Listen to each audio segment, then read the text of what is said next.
વધતા ભાવથી સામાન્ય લોકો પર મોંઘવારીનો માર વધી રહ્યો છે।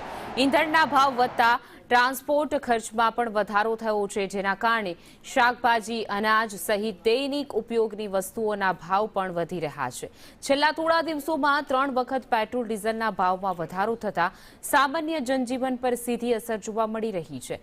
મોંઘવારીને કારણે લોકોનું ઘરેલું બજેટ પણ ખોરવાઈ રહ્યું છે।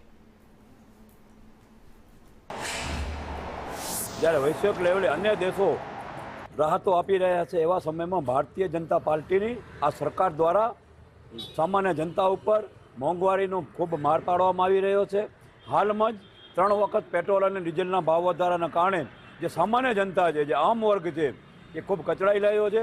આજે પેટ્રોલ ડીઝલના ભાવ વધારાના કારણે રોજિંદી જીવન જરૂરિયાતની વસ્તુઓ છે, એ તમામ વસ્તુઓના ભાવ ખૂબ આસમાને છૂઈ રહ્યા છે। પરંતુ જે રીતે છેલ્લા 3 વખત ભાવ વધ્યા છે, આમાં જોવા જઈએ તો જે ઉચ્ચ વર્ગ છે એ લોકોને કંઈ પરેશાની નથી, જે ગરીબ છે એને પરેશાન નથી। હકીકતમાં મરો અત્યારે મધ્યમ વર્ગનો થઈ રહ્યો છે, કારણ કે ઘરનું બજેટ બગડી રહ્યું છે। કારણ કે ડીઝલ ને પેટ્રોલ વધશે, ડીઝલ વધશે એટલે ટોટલી વસ્તુમાં ભાવ વધારો આવશે।